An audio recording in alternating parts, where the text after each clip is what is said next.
Assalamualaikum warahmatullahi wabarakatuh. Halo, perkenalkan saya Ivan Syah Pratama, NIM 145, kelas 4E, Matkul Hukum dan Masyarakat yang dibimbing oleh Bapak Dr. Muhammad Juli Janto. Langsung saja pada kesempatan ini saya akan membahas rekapan apa saja yang saya dapat dari materi pertemuan pertama sampai pertemuan akhir pembelajaran hukum dan masyarakat. Yang pertama itu pengertian dan definisi sosiologi hukum.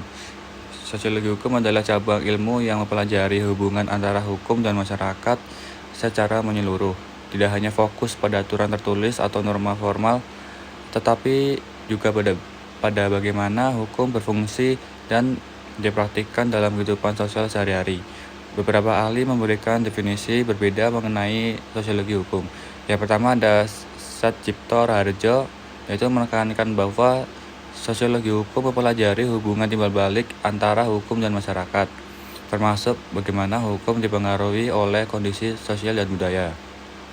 Selanjutnya, R.O.J. Salman menyoroti aspek sosial dalam proses pembentukan, penerapan, dan penegakan hukum, serta bagaimana faktor sosial mempengaruhi sistem hukum.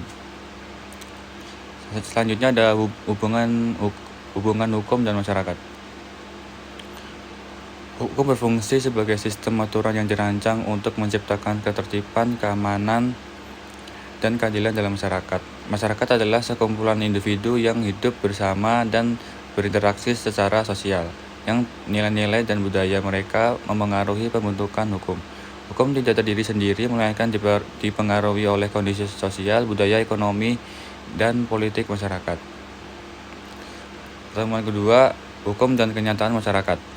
Pengertian hukum adalah aturan atau ketentuan yang mengatur perilaku manusia dalam masyarakat dengan tujuan menciptakan perdamaian, ketertiban, dan keadilan. Hukum berfungsi sebagai alat pengendali sosial dan perlindungan terhadap kepentingan masyarakat. Berikutnya itu, sedangkan kenyataan masyarakat merujuk pada kondisi sosial yang terus mengalami perubahan, termasuk perubahan nilai sosial, norma budaya, dan kondisi ekonomi. Kenyataan ini mempengaruhi efektivitas sistem hukum dan menuntut hukum untuk selalu beradaptasi agar tetap relevan dan mampu menjalankan fungsinya dalam menjaga ketertiban dan keadilan dalam masyarakat. Selanjutnya, pertemuan ketiga, yuridis, empiris, dan normatif. Yuridis empiris adalah suatu kajian yang mempelajari hukum dengan mengamati bagaimana hukum diterapkan dalam kehidupan masyarakat secara nyata. Pendekatan ini berfokus pada pengamatan terhadap fenomena sosial di masyarakat yang mengandung unsur hukum, serta meneliti praktik penerapan hukum di lapangan untuk mendapatkan gambaran yang nyata mengenai efektivitas dan dampaknya terhadap masyarakat. Selanjutnya, yuridis normatif, yaitu pendekatan dalam studi hukum yang fokus pada norma atau aturan hukum tertulis seperti undang-undang, putusan pengadilan, dan doktrin hukum. Pendekatan ini menitik beratkan pada analisis hukum berdasarkan norma yang ada dalam sistem hukum, tanpa mempertimbangkan aspek sosial atau praktik penerapan hukum di masyarakat. Pertemuan keempat yaitu mazhab pemikiran hukum positivisme.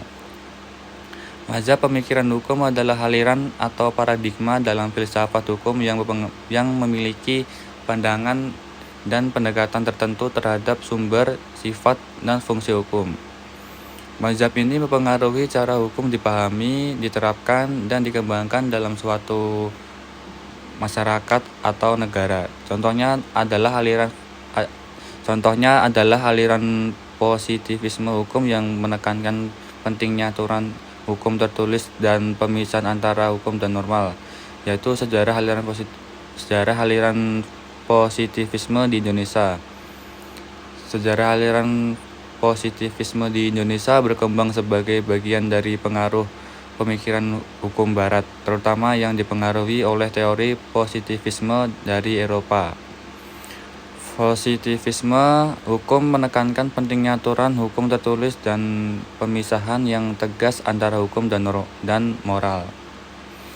Selanjutnya pertemuan kelima, pemikiran hukum sosiologikal jurisprudence adalah mazhab dalam filsafat hukum yang menekankan bahwa hukum tidak dapat dipisahkan dari realitas sosial. Hukum dipandang sebagai alat yang harus sesuai dengan kondisi dan kebutuhan masyarakat yang hidup serta berfungsi sebagai instrumen untuk mencapai keadilan sosial dan menyesuaikan masyarakat dengan perubahan zaman. Siapa tokoh yang mempelopori aliran sosiologikal jurisprudence? Yaitu tokoh yang mempelopori aliran sosiologikal jurisprudence adalah Rothschild, Pound, dan Eugene Ehrlich. Selanjutnya pertemuan ke-6, pluralisme hukum, negara adat dan agama adalah konsep yang mengakui bahwa dalam suatu masyarakat terdapat lebih dari satu sistem hukum yang berlaku dan beroperasi secara bersamaan. Dalam konteks Indonesia, pluralisme hukum mencerminkan keberagaman norma dan aturan yang hidup di tengah masyarakat, yang tidak hanya berasal dari hukum negara positif, tetapi juga dari hukum adat dan hukum agama. Selanjutnya, pertemuan ke-7, pemikiran Emil Durkheim. Durkheim memandang hukum sebagai mekanisme sosial yang berfungsi untuk menjaga keteraturan dan solidaritas dalam masyarakat. Ia memperkenalkan konsep fakta sosial yang merupakan norma dan perilaku yang berada di luar individu namun mempengaruhi mereka. Durkheim membedakan dua bentuk solidaritas. Solidaritas mekanis di masyarakat tradisional yang didasarkan pada kesamaan nilai dan kepercayaan, dan solidaritas organik di masyarakat modern yang lebih kompleks dan yang bergantung pada saling ketergantungan antar individu. Hukum berperan sebagai alat untuk menegakkan norma dan menjaga kestabilan sosial, serta berkembang sesuai dengan tingkat kompleksitas masyarakat. Selanjutnya masih pemikiran Ibnu Khaldun. Ibnu Khaldun menekankan pentingnya keradaban umran dan solidaritas kelompok ashabiyah dalam pembentukan masyarakat yang kuat dan stabil. Ia percaya bahwa peradaban dan kepemimpinan yang adil sangat berperan dalam menjaga keseimbangan sosial. Ia juga menyoroti bahwa kekayaan dan faktor lingkungan mempengaruhi moral dan karakter masyarakat, serta bahwa perubahan sosial terjadi melalui dinamika solidaritas kelompok dan perkembangan peradaban.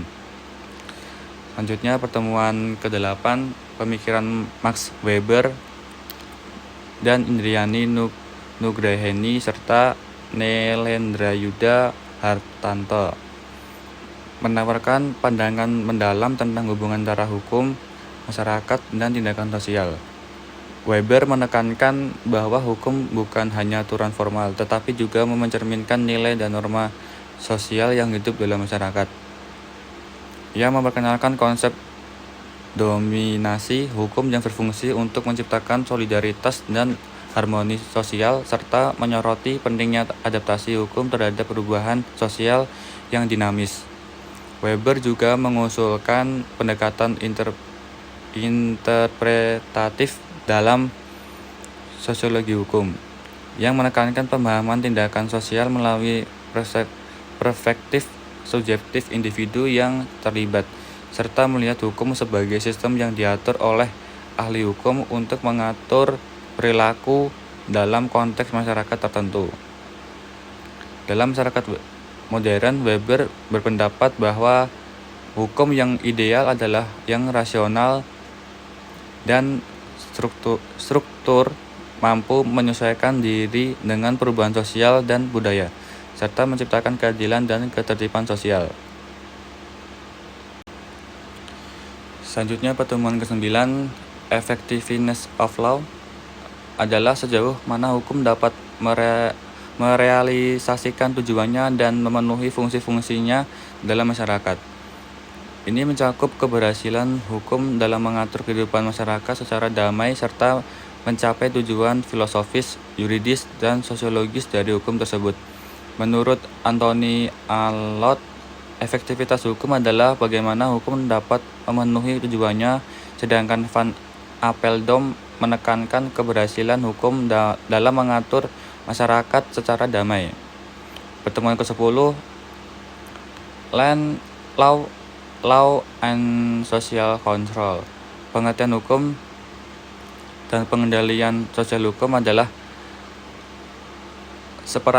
seperangkat aturan yang bersifat mengikat dan memiliki sanksi yang dibuat dan ditegakkan oleh institusi yang berwenang. Aturan ini berfungsi sebagai pedoman hidup dalam masyarakat, mengatur interaksi antar individu maupun antara individu dengan negara. Tujuannya adalah untuk menciptakan ketertiban, keadilan, dan perlindungan terhadap hak asasi manusia. Tanpa keberadaan hukum, kehidupan sosial dapat menjadi kacau karena tidak adanya kepastian dan jaminan terhadap tindakan yang dilakukan masyarakat. Pengendalian sosial di sisi lain adalah proses yang digunakan oleh masyarakat atau institusi untuk membatasi perilaku menyimpang dan menjaga konformitas terhadap norma-norma yang berlaku. Selanjutnya, pertemuan ke-11, legal pluralisme adalah kondisi di mana lebih dari satu sistem hukum berlaku dan berjalan bersamaan dalam satu masyarakat. Dalam konteks ini tidak hanya hukum negara yang berlaku, tetapi juga hukum adat dan hukum agama yang diikuti oleh sebagian masyarakat di Indonesia. Misalnya, hukum adat dan hukum agama diakui sebagai bagian dari sistem hukum nasional, terutama dalam urusan seperti pernikahan, warisan, dan penyelesaian sengketa adat. Selanjutnya, pertemuan ke-12, hukum progresif. Sebuah pendekatan hukum yang berorientasi pada keadilan substantif, bukan semata-mata pada teks hukum atau aturan formal yang kaku. Meskipun tidak secara eksplisit membahas pluralisme hukum, negara adat dan agama, isinya sangat relevan untuk menjelaskan bagaimana pluralisme hukum dapat didekati secara progresif. Karakteristik hukum progresif yaitu dinamis, mengikuti perkembangan masyarakat, berorientasi pada kemanusiaan dan keadilan, berbasis pada aturan dan perilaku sosial, terus membebaskan dari pemikiran hukum legalistik dan positivistik. Pertemuan ke-13, Socio-Legal Studies adalah pendekatan alternatif terhadap studi hukum yang menganalisis bagaimana hukum dihidupkan dalam masyarakat. Ini berbeda dari sosiologi hukum, berakar dari ilmu sosial murni. Jurisprudensi sosiologis lebih filosofis. Sosiolegal justru merupakan pendekatan terapan fokus pada hukum sebagai pengalaman sosial. Selanjutnya, pertemuan ke-14, pendekatan sosiologis dalam studi hukum Islam. Pendekatan sosiologis melihat hukum sebagai produk dan proses sosial. Hukum bukan hanya norma yang berdiri sendiri, tapi dipengaruhi oleh struktur sosial, nilai budaya, dan dinamika masyarakat. Roger Conterel 1992, hukum adalah bagian dari sistem sosial. Dalam konteks Islam, pendekatan ini memperkuat pemahaman bahwa fikih tidak bisa dilepaskan dari realitas sosial. Selanjutnya, hukum Islam sebagai sistem sosial. Contoh penerapan konseptual yaitu zakat tergantung lembaga amil, terus hukum waris berbeda-beda antara daerah seperti Minangkabau yang tetap memegang waris adat meskipun mayoritas muslim. Oke. Sekian itu saja pembelajaran hukum masyarakat yang saya dapat pada pertemuan pertama sampai terakhir. Bila ada salah Bila ada salah dan kurangnya, mohon maaf. Wassalamualaikum warahmatullahi wabarakatuh.